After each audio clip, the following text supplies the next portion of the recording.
That's right, we're doing one of these again. One of those that doesn't necessarily fit into my schedule and I just wanted to make anyway, so have a little bonus. Who doesn't like that, right?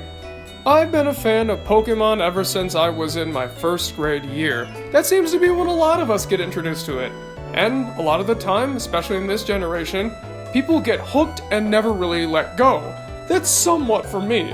I play the games on and off because, well, other times I just have other things going on, like this cursed thing called a job. But when my interest does get piqued by the games, I pick them up and have a great time.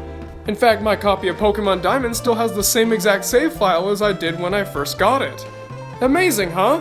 Whenever I pick them up and play them again, I get hooked, and I just have a great time not only enjoying the fun gameplay, but going through the various memories that I have, some of which you'll learn today, because it ties into the theme. What is the theme? My top 10 favorite Pokemon of all time. What better way to start off me talking about it? Even though I may never talk about Pokemon again, but who knows? Could happen. When I was preparing for this video, I wrote down a top 20 list on a piece of paper and I found something amazing. In large part, those 20 favorites were the same as when I was in 5th or 6th grade. It hasn't changed, and it seems like the same reasons too, albeit a bit more complex now that my mind is more developed. First, let's lay down some ground rules. Do you guys know what Gen 1ers are? For those 3 of you who don't, let me explain. They're basically people that are so enamored with the first generation that they view all the other generations as garbage and only consider the first generation to be important. I'm kind of like this, I guess, but not for the first generation. I'm what's a Gen 4-er-ish?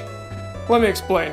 When I was playing the games, I mostly played the 3rd and especially the 4th generation. Because of that, I ended up knowing everything about those ones, and then later on the ones behind it. But when it comes to 5 and onward, that's where it gets hazy. I've only ever played Black, and I've never even finished it. Although, one of these days, I am gonna get around to it. Not saying I don't like those generations, no. It's just that I don't know much about them. I've never really gotten fully introduced to them. But once again, I do want to change that one of these days. So this is only going to contain ones from generation 1, 2, 3, and 4. Also, I have some very strange preferences.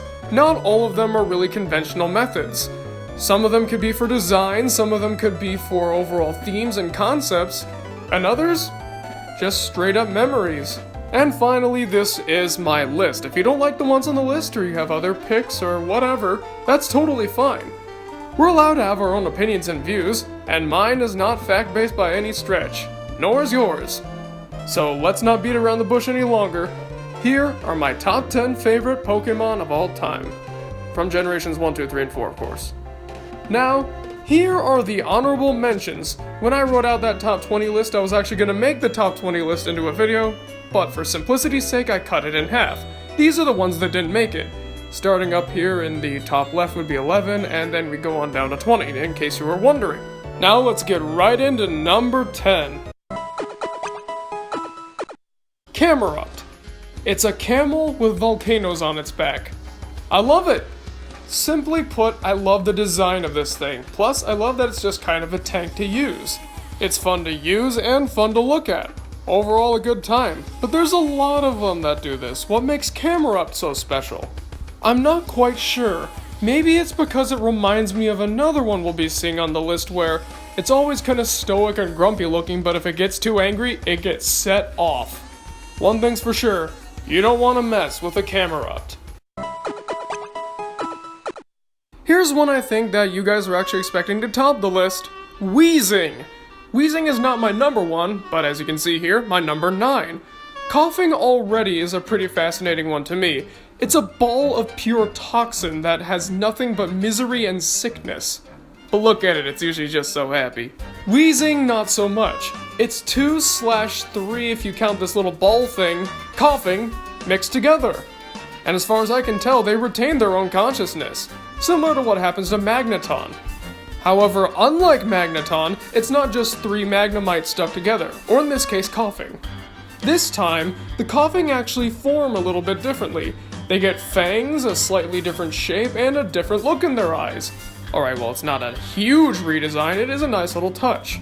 And I think it being used as one of James's first main Pokemon in the anime really made an impression on me as a kid, because Weezing has stuck around on my favorites list ever since I was young. And as I've grown up, I've kind of come to appreciate the guy a bit more. Always just so sick. Poor guy. But hey, he's got a good design, right? I just wonder what would happen if you got bit by a Weezing, though. Groudon. Legendaries are not exempt from the list, although there will only be one more. When I was a kid, my third generation game of choice was Pokemon Ruby, so I got attached to Groudon. Aside from the fact that his design is just awesome, and again, I have that bit of history with him, he is a Pokemon that controls the land and helps shape it. A giant Tyrannosaur that can control the tectonic plates to create mountains or valleys. And that's all resting in one Pokeball held by a 10-year-old kid. The power, the design, the movesets, even the name made me glad that I picked this one over Sapphire. Nothing against Kyogre, it's just, come on, you can't top Groudon. Except you can, because next up is Dialga. As mentioned earlier, my Generation 4 game of choice was Pokemon Diamond. It was also easily the game that I've played most on my DSi, which I still have. About 75% of the time I was using that thing, it was Pokemon Diamond. So once again, Dialga made a very big impression on me, and how could he not? He's my favorite color, blue, and he's like Groudon. He can control one certain aspect, although it's not the Earth, it's time. Time itself, one of the most powerful concepts in history. You want to go forward in time and alter something? Dialga can help. But once again, he's just being held by a 10-year-old kid, who probably will never, ever, ever misuse that, right? Nothing could possibly go wrong! Sceptile. Yes, Trico was my starter pick for the Generation 3 games, but there's a bit more to it. First of all, once again, I love the design. And then secondly, this one is mostly fueled off of the memories. See, I was just playing Pokemon Diamond at the time, but my friend that got me interested in it, he wanted me to try out the Generation 3 games. After all, I got Diamond so that I could trade and combat his Pearl, so why not get Ruby to combat and trade with his Sapphire? It was his favorite generation, so I thought, why not give it a try? I found a really good deal on Ruby, and sure enough, he helped me get hooked. It was a lot of fun. My Sceptile versus his Blaziken, that actually went a lot more in my favor than you'd think. There were so many times where he had helped me catch up to him in the game. Long nights were spent just having a good time with this one, mostly just using Sceptile. Now whenever I see Sceptile, I can't help but remember those good old days of me and my friend battling it out and exploring the Hoenn region together. Thanks, Sceptile. Couldn't have done it without you. And similar to Sceptile, Empoleon. Piplup was my starter in Diamond. I wouldn't have gotten interested in the games at all if it wasn't for that friend. I started off with just a couple cards from the trading card game, really kind of waiting for someone to help me get immersed. And lo and behold, my friend had a copy of Pokemon Pearl and he wanted me to try it out. Sure enough, I loved it. So, within a few weeks, I managed to get a hold of Pokemon Diamond, and pretty much any time we were over at each other's houses, it was Pokemon Diamond. Remember, this was long before I got Ruby, and it was more than just me trying to catch up to him and us battling. No, it went even further. The 4th grade me and the 4th grade version of my friend were really hooked on this. Our trainers pretty much became our OCs, if you will. We'd always make up backstories for them and go on little adventures pretending to be them, come up with all these intricate little themes and arcs. As intricate as 4th graders could possibly be, that is, and it lasted for quite a while too. And Empoleon was my pick. Empoleon still has never once left my party in that save file, and that was purely because of some sort of backstory thing that I brought up when I was a kid, and I don't quite remember the exact detail now, but it would take too long and it would kind of derail this video to explain it in full. Then something happened. And about midway through my 6th grade year, the friend told me that he was going to be moving to Indiana. and it was pretty rough. Knowing that we would just have to finish up our adventures and lay the characters to rest.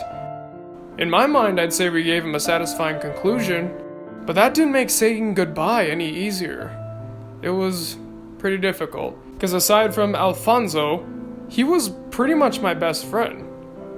And in order to get over him going away, I played more Pokemon Diamond in his honor, and in his memory. And sure enough, Empoleon was still leading the front lines. Now it's kind of like what happened with Sceptile, only a greater degree. Whenever I see Empoleon or I'm using Empoleon, I can't help but think of that good friend. He and I still stay in touch together too, and we still every now and again reminisce about those good old Pokemon Diamond and Pearl days. And once again, without Empoleon, it wouldn't have been the same. Wobbuffet. Let's change tracks here. The last two entries were a bit emotional and memory driven. This one will be a lot funnier. Wobbuffet is just a derp. He is hilarious. In the anime, of course, he's always causing trouble for Jessie and just acting like a blithering moron, and that kind of carries over into his basic personality, it seems. I mean, look at that. That just screams a guy who loves to have fun but is completely and blissfully ignorant of everything around him. But it's more than just that. Wobbuffet is very interesting to play. He has no real offensive moves. He has Counter and Mirror Coat, which rebound attacks back to the other Pokemon, Safeguard, which is pretty much exactly what it sounds like, and Destiny Bond. Someone knocks out Wobbuffet, they get knocked out too. It's kind of a strategy game, a little bit of luck. It's like the bodied form of Metronome. You know the move that can pretty much become anything? It's pretty much Wobbuffet. It's always a game of chance whenever you play him. That's why his HP is so high. He's a punching bag, he's gotta take all the abuse. But he can also dish it out right back if you pick the moves right.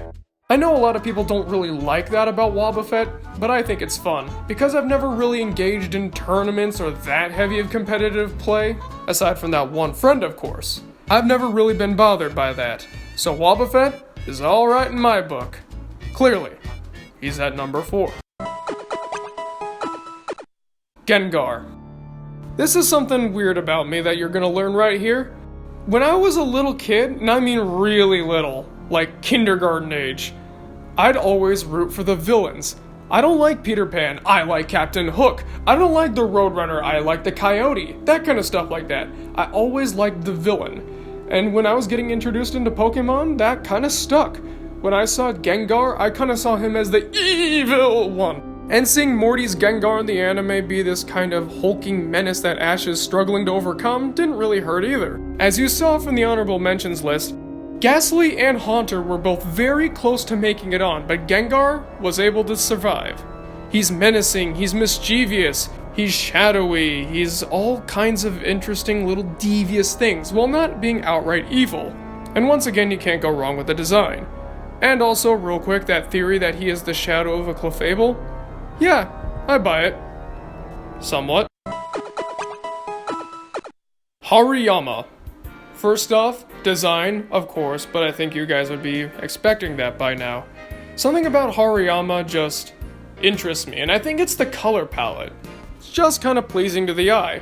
Hariyama doesn't really look like a Pokemon in some respects. He's based off a sumo wrestler, of course, but they kind of give him skin tone skin, so he kind of looks like a person.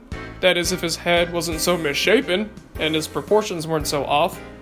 But like Camerupt, he's an absolute beast, a total tank. I love using Hariyama in battles, just flattening and destroying all the other ones that go up against me. Hariyama smash! Hariyama smash you good! And using him in Battle Revolution's a lot of fun too, especially using moves like Seismic Toss. Because unlike, say, Machop using this move, I can actually believe Hariyama would throw somebody into the stratosphere.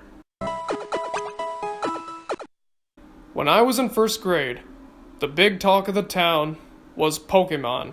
Everyone was talking about it.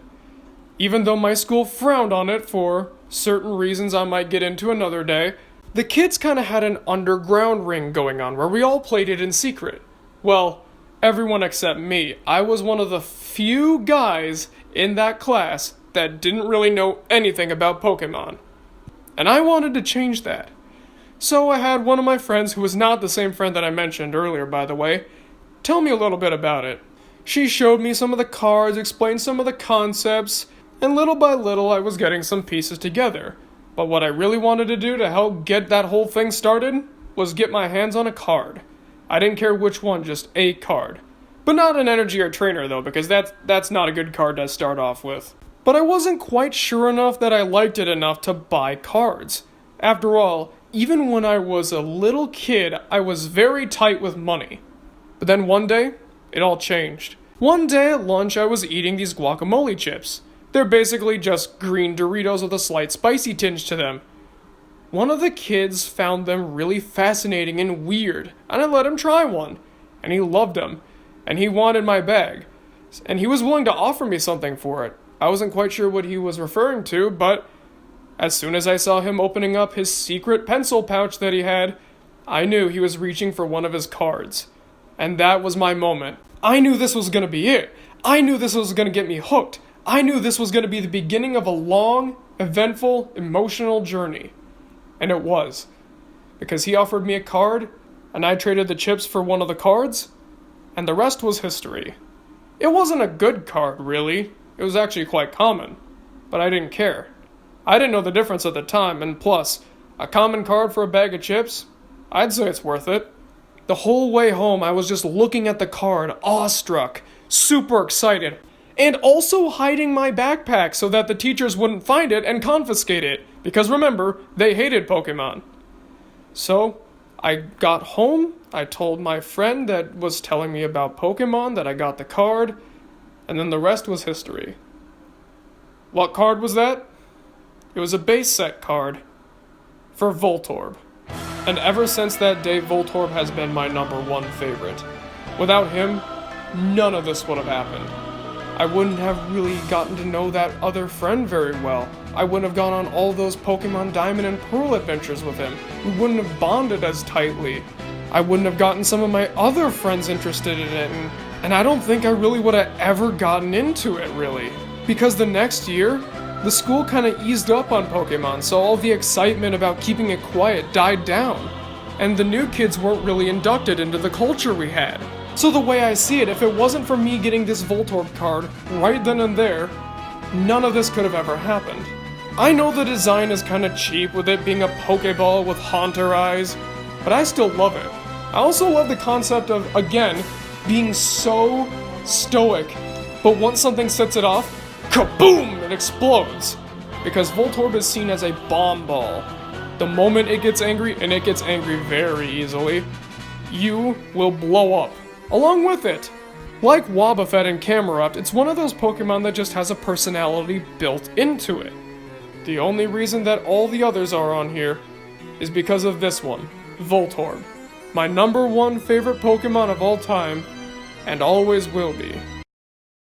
So folks, that was my top 10 favorite list. What'd you guys think of my choices? What did you guys think of my stories, too?